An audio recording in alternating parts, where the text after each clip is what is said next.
Hello student, welcome to chemistry class. In today chemistry class, we will continue coordination compound. In the coordination compound, we will see theory of the bonding. In yesterday class, we have seen Warner's theory of the bonding. According to Warner's theory, there are metals have two type of valency. One is the metallic primary valency, and another is the secondary valency. Primary valency is ionizable and secondary valency is non-ionizable. Primary valency is satisfied by cation anion, and secondary valency is satisfied by the coordination number. Okay, now today in this class we will see the valence bond theory, which was given by Pauling. Valence bond theory.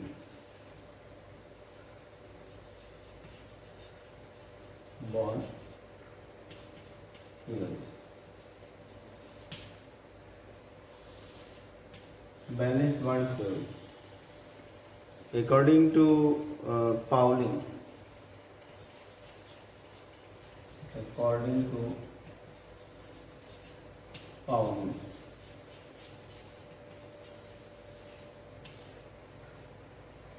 as this theory VBT, valence bond theory, was given by Pauling. So according to Pauling, when ligand come to bind with the metal, they make available empty orbital. जब ligand bond बनाने के लिए metal के पास पहुंचते हैं तो metal उनके लिए स्पेस छोड़ देते हैं, ब्लैंक स्पेस छोड़ देते हैं ताकि वो बॉन्डिंग कर सकें। और जब स्पेस छोड़ते हैं तो उससे पहले वो बाइंडिंग से पहले जो है कि हाइब्रिडाइज हो जाते हैं। मीन्स सारे के सारे जो ऑर्बिटल हैं वो एक इक्वल एनर्जी के हो जाते हैं। ठीक है, okay. when complex is formed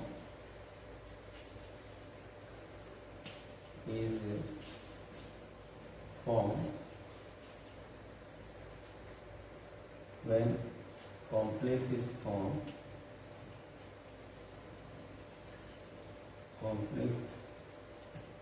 is formed at that time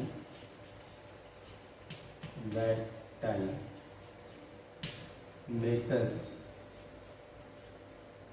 make available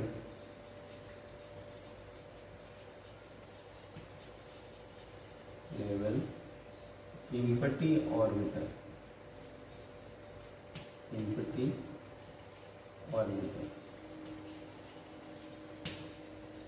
for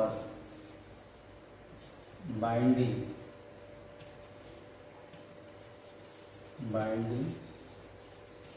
with metal, binding with ligand. Okay, and before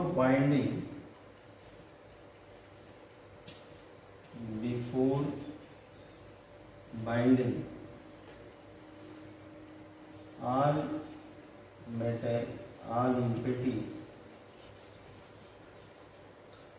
empty metallic orbital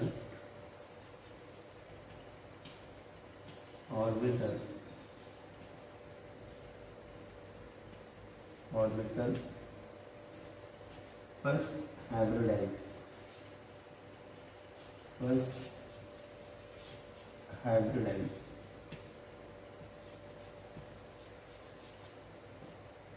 That is they become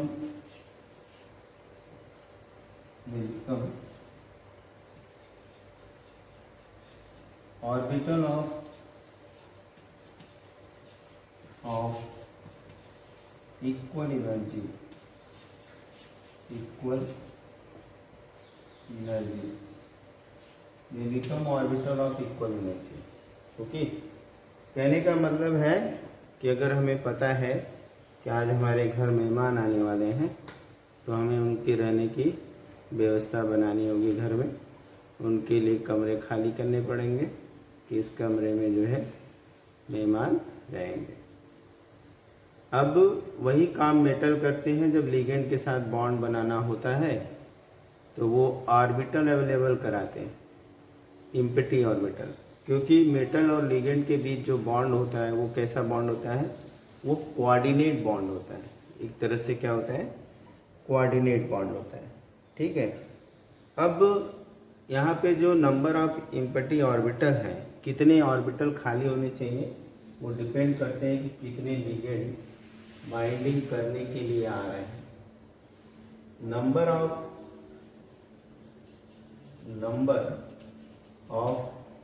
empty orbital,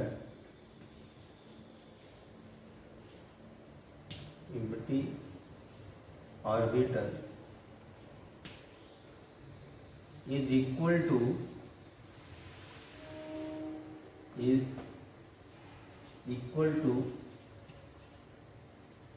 coordination number or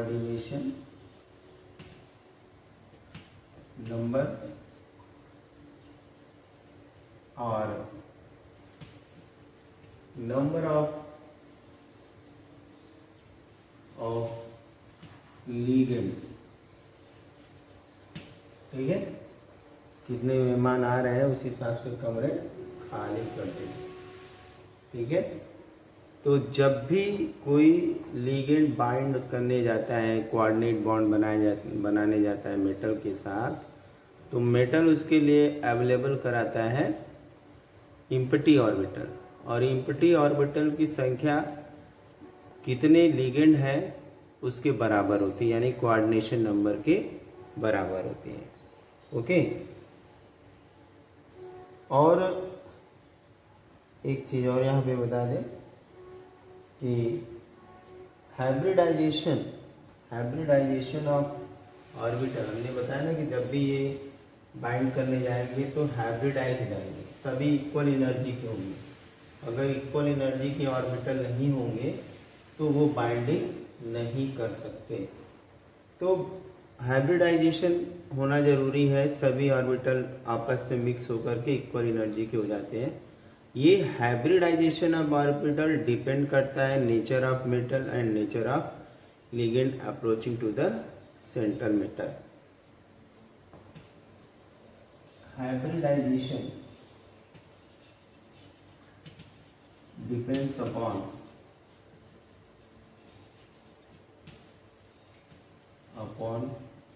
the nature of metal,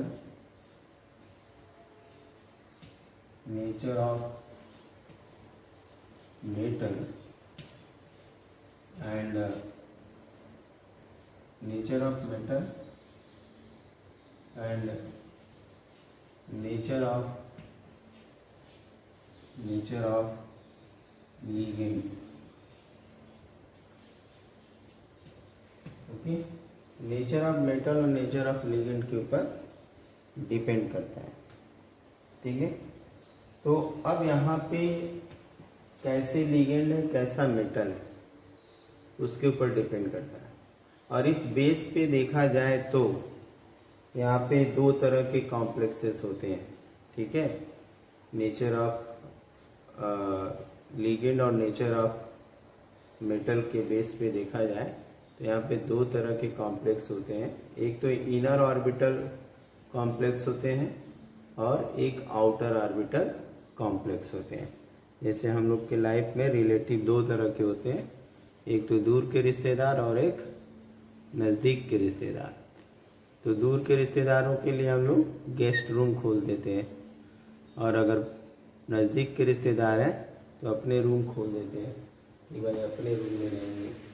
ठीक है, वैसे ही यहाँ पे दो तरह के orbital complexes बनते हैं, inner orbital complex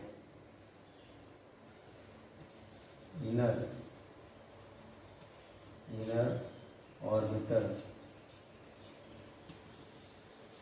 orbital complex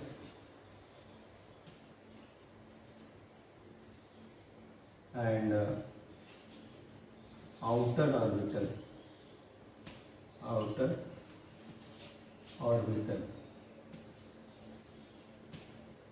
complex.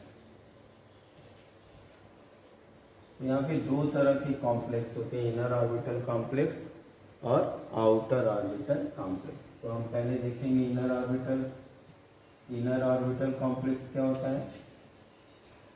Orbital complex,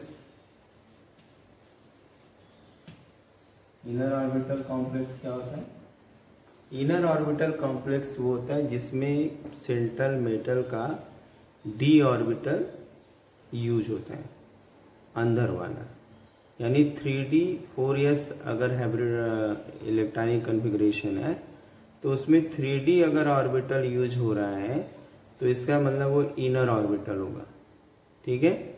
और अगर 4s के बाद 4D ऑर्बिटल यूज हो रहा है तो इसका मतलब वो आउटर ऑर्बिटल होगा। तो इनर ऑर्बिटल के लिए स्ट्रॉन्ग फील्ड लिगेंड होना चाहिए और वीक फील्ड लिगेंड होना चाहिए आउटर ऑर्बिटल के लिए। जो स्ट्रॉन्ग फील्ड लिगेंड होते हैं वो क्या करते हैं, पेयरिंग करा करके इनर ऑर्बिटल को इम्पटी कर देते हैं। और जो outer orbital strong weak field ligand होते हैं वो वीक फील्ड लिगेंड पेयरिंग नहीं करा पाते हैं क्योंकि उनकी एनर्जी उस अनपेयर्ड इलेक्ट्रॉन से कम होती है। तो ऐसे कंडीशन में वो 4D ऑर्बिटल यूज कर लेंगे तो ये आउटर ऑर्बिटल कॉम्प्लेक्स बन जाता है, ठीक है। तो when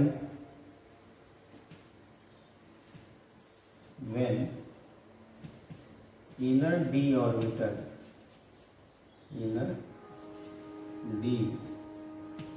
orbital is used for binding of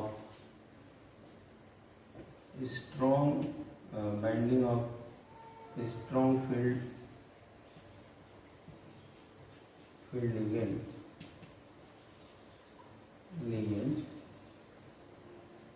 then the complex form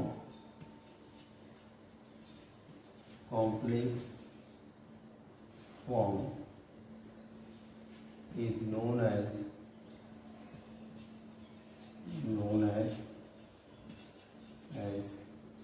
inner orbital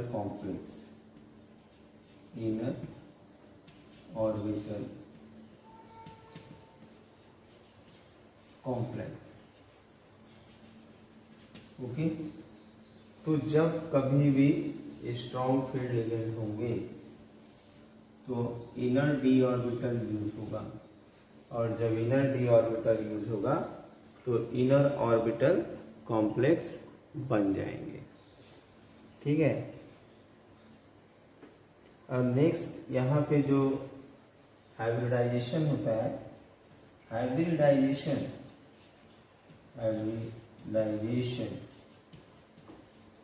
will be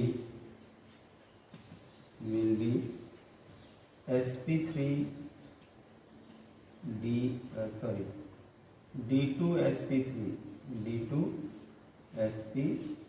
this will be hybridization, okay।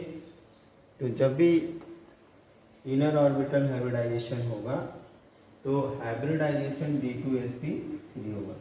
अब इस D2sp3 हाइब्रिडाइजेशन से हमें इतना पता लग जाना चाहिए कि इनर ऑर्बिटल यूज हुआ है और जो है कि कॉम्प्लेक्स इनर ऑर्बिटल कॉम्प्लेक्स है, लिगेंड स्ट्रॉन्ग फील्ड है, ये सारी जानकारी हमें मिल जाती है। और ज़्यादातर जो इनर ऑर्बिटल कॉम्प्लेक्सेस होते हैं वो डाई मैग्नेटिक होते हैं, कुछ को छोड़ करके कुछ पैरामैग्नेटिक एक दो होते हैं, बाकी सभी क्या होते हैं डायमैग्नेटिक होते हैं, ठीक है।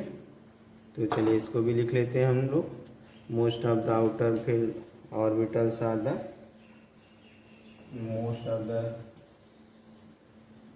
most of the inner field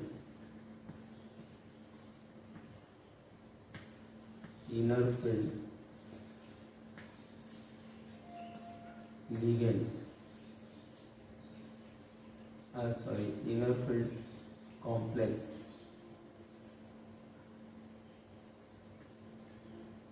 or you can write simple way inner orbital complex. Orbital complexes are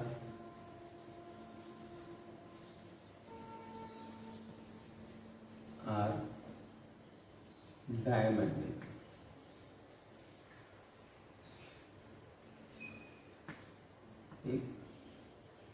Except some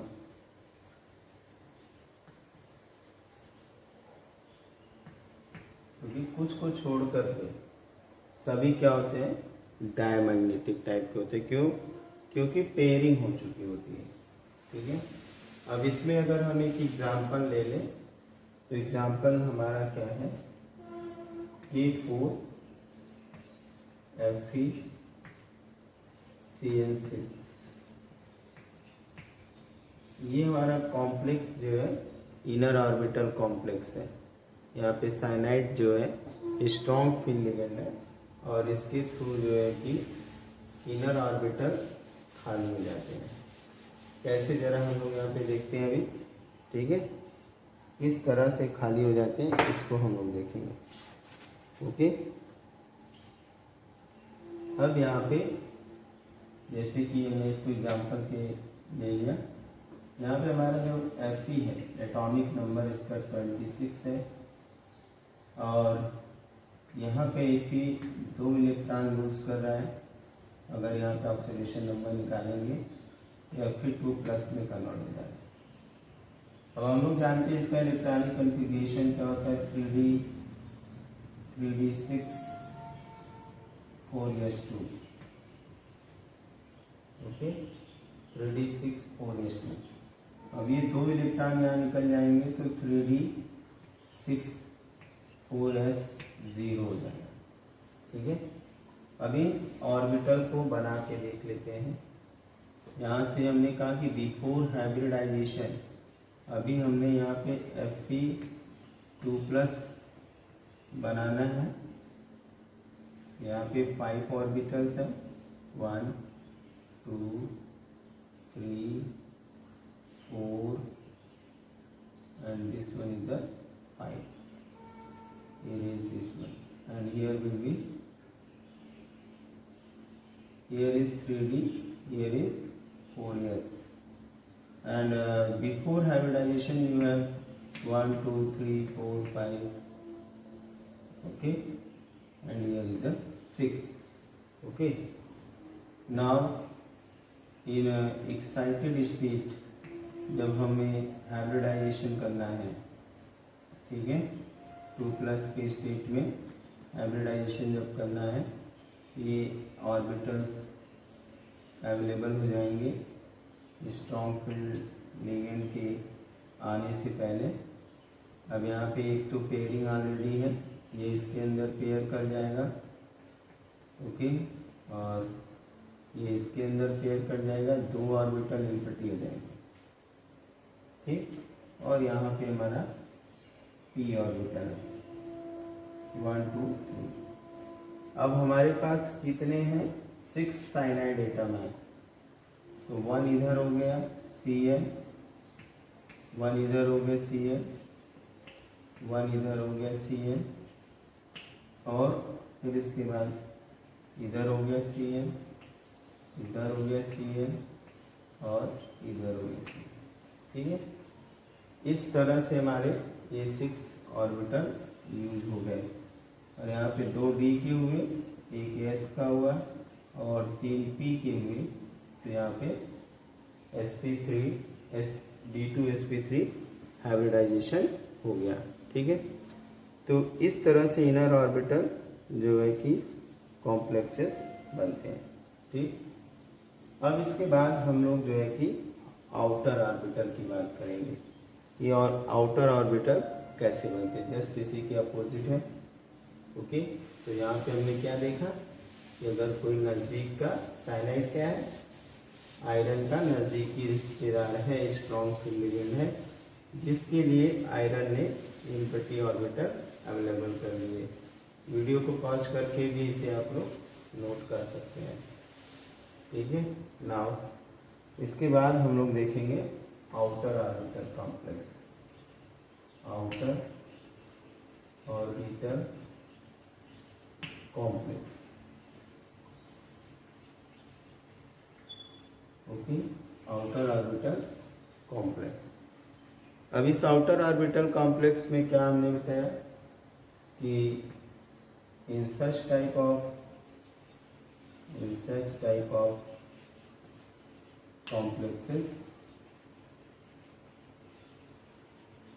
complexes outer d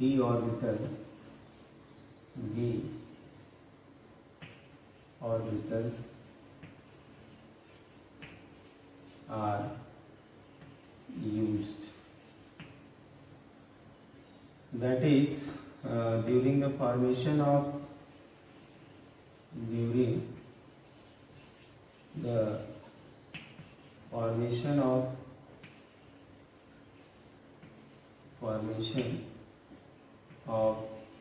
outer orbital complex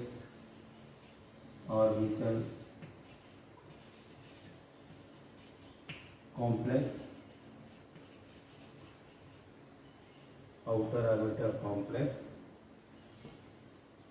outer d orbital of metal is used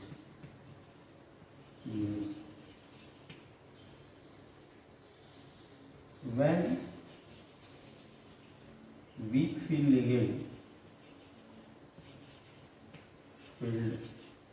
ligand approach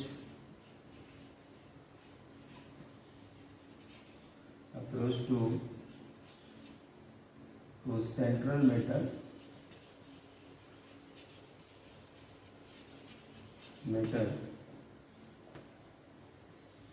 due to lack of empty orbital, empty d orbital,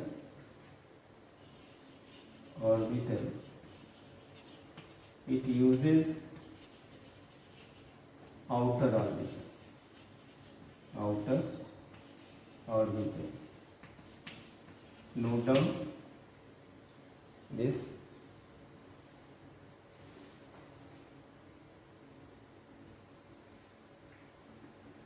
This point is not visible to you. I will write here. When weak field ligand approaches to metal, then due to lack of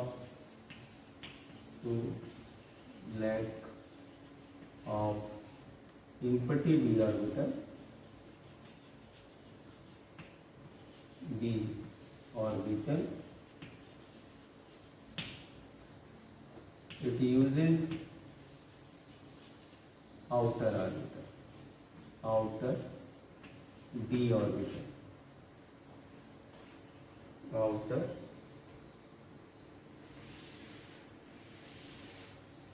d orbital.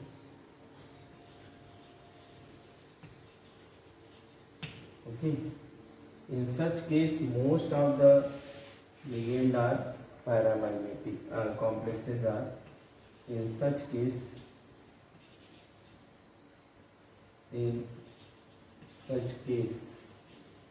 most of the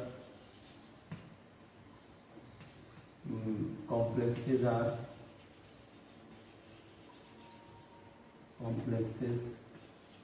are paramagnetic.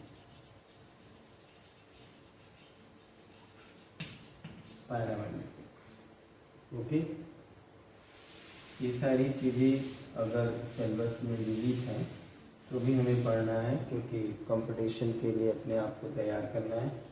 Example क्या है इसमें हमारा, K4, F3, F6। Okay, अब इसको note कर लीजिए फटाफट।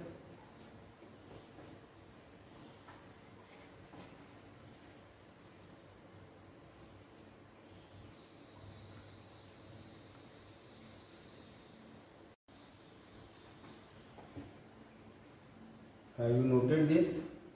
Now in the next class we will see by the demonstration with the example will be drawn here. Example यहाँ बना करके इसको हम दिखाएंगे किस तरह से फ्लोरीन सेंट्रल मेटल के साथ बाइंड करता है, ऑर्बिटल आउटर ऑर्बिटल जो यूज़ करता है। Thank you, have a nice day.